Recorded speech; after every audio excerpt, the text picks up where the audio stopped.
Here's an uncomfortable truth. A lot of people are not broke because they are stupid.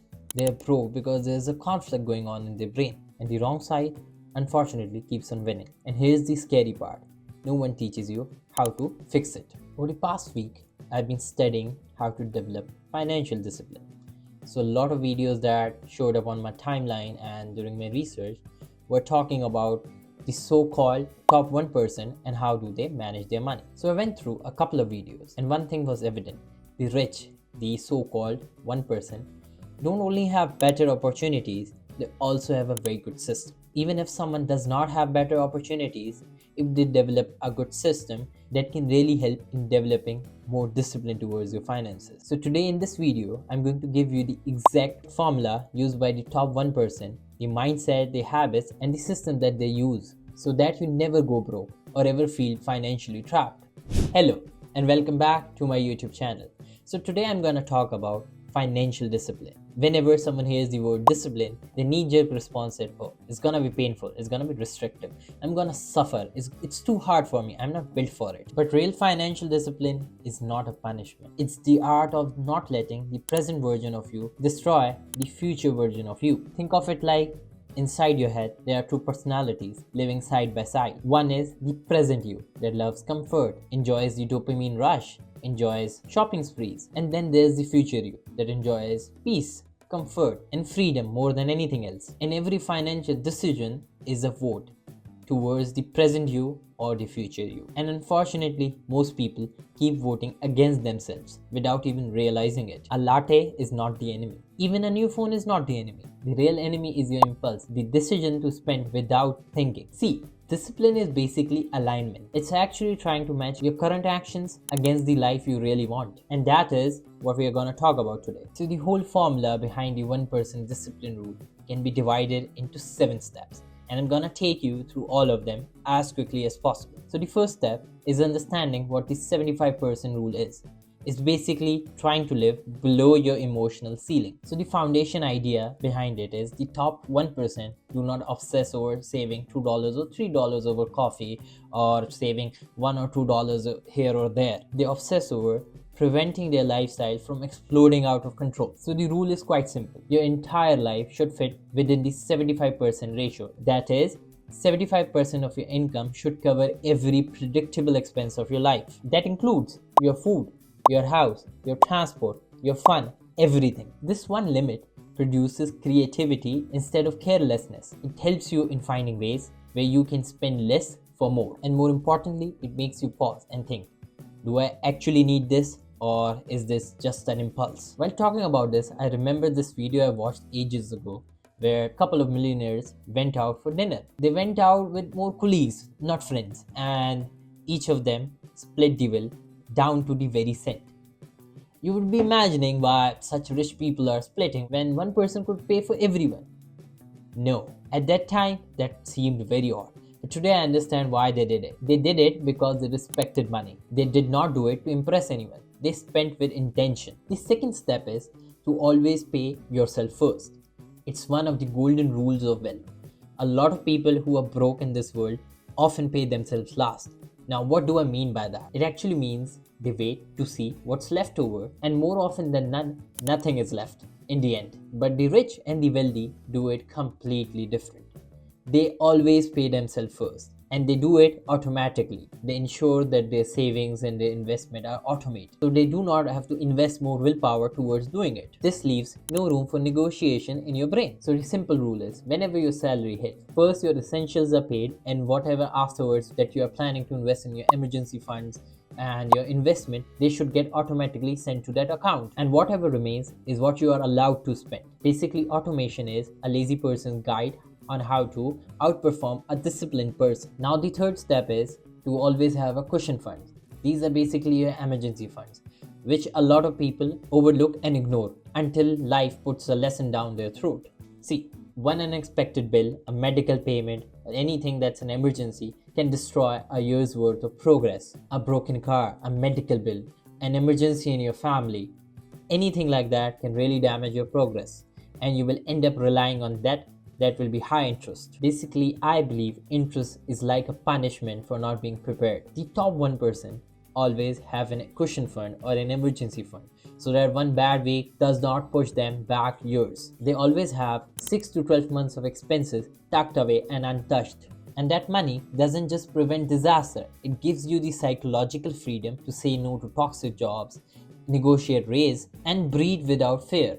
Now, the fourth step in the 1% formula is to master your emotional spending. And trust me, even I struggle here. So the rule that I follow to master this is a 48-hour rule. So imagine you are bored, you're stressed, you feel like you want to buy this or want to spend something just to feel better. When that happens, put a 48-hour hold on yourself.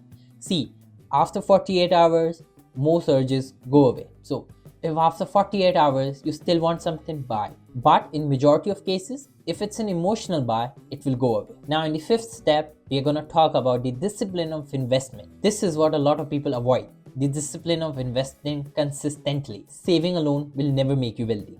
You can save your whole life but still retire broke because your money never grows and inflation catches up. So I put a rule on myself to discipline myself into investing. It's called the 15% rule. So invest 15% of whatever you earn consistently and automate it. You can choose index funds, ETF, retirement funds, anything that's a long-term investment that grows steadily over time. See, investing is where discipline becomes visible. It's where money starts waking up earlier than you do. It's actually the time where wealth becomes a reality rather than just a theory. For the sixth step, I want you to imagine a landmine. When you imagine a landmine, it's one of a silent killer. So you walk on it, you don't realize it, it goes up, boom. So imagine the silent killer, the landmine of your financial discipline. That's your lifestyle. If you get a raise, a bonus, any other alternative source of wealth, and if your lifestyle inflates because of it, instead of your savings or your investment, that will be a silent killer for your long-term goals. Real discipline is the ability to maintain a consistent lifestyle even if your income grows, and to let that difference go towards the future you. Now the seventh and the final step is something a lot of people do not understand. Knowing when to say it's enough. Knowing when you can retire. A lot of people in their financial journey keep on moving the goalpost.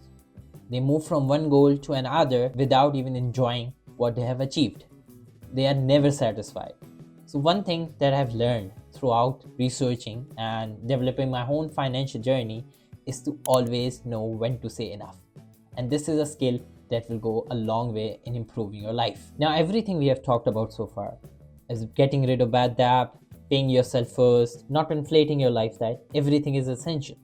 But none of that works without discipline, as I explained. Now, a lot of you have seen different budgeting rules, different percentages on how you need to invest. But I want to give you something different, a system, and we're going to call it the discipline engine.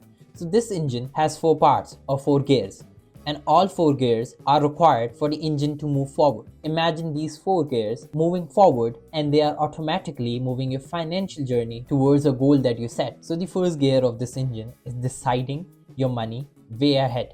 That is, before your money comes in your account, you have decided how much will you save, how much will you invest, and which money is strictly off limit. You will do all that not when you are at the supermarket, or not when you are about to invest that money, or not when you're scrolling Amazon at 1 a.m. You will do that before the money even hits your account. So what this does is remove the need for willpower when you are in a calmer state rather than in an emotionally charged state. So this is gear 1. A lot of people try to become more disciplined by trying to become more stronger. But the 1% build discipline by making temptations harder. And that is gear number 2. I personally do that. So my biggest temptation was ordering food through Uber Eats. And whenever I was tired, I didn't want to cook in, I would just order food. So in order to make temptation harder, I installed the application. And that made it harder, and I saved about $200 to $300 because it was difficult to just try not to order in rather than not having the app to tempt you with offers or notifications. See, these tiny frictions make it harder for you to invest in an emotionally charged state. Remember, if you have apps, they are built in a manner to tempt you. They have been made after doing market research.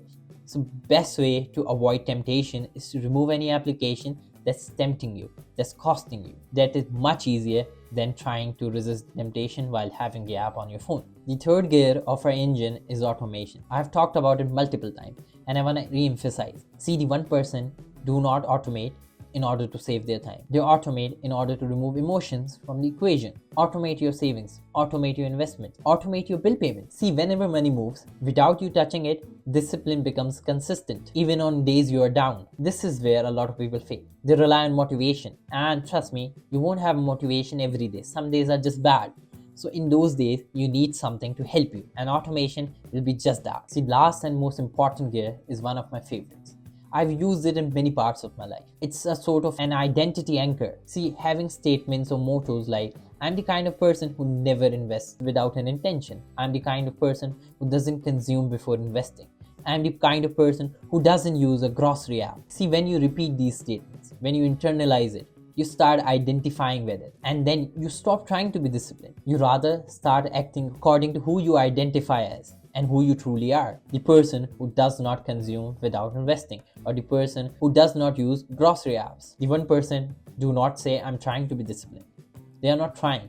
They believe, and they actually do believe, that they are who they say they are, and their behavior follows. And in time, yours will too, if you follow these advice. Now real quick, I'm gonna summarize the whole engine for you. So the gear 1 is your pre-commitment. This is making a decision about your budget and your finances before you even have the money. Gear number 2 is adding a friction layer. This is to make bad decisions inconvenient. Gear 3 is the automation rail. It is to automate the system and execute decisions for you. And the final gear is the identity anchor. It is to become the person who behaves with discipline. And if you follow these 4 gears of this engine for just 30 days, you're gonna see a major differences in your finances. Your savings will increase and your budget will go down. And if you consistently follow it for 1 year, then in a year's time, your finances will rapidly change. Now, as we conclude this video, and if I help you reframe how you think about money, please let me know in the comments down below. If you followed the discipline engine for 30 days, please do let me know regardless of the outcome. I really want to see how many of you made it to the end. And as always, hit the like button, subscribe, and keep following for more. Check out my video on financial literacy here. It connects perfectly with this one. Now, thank you so much for watching till the end. Until next time, bye bye.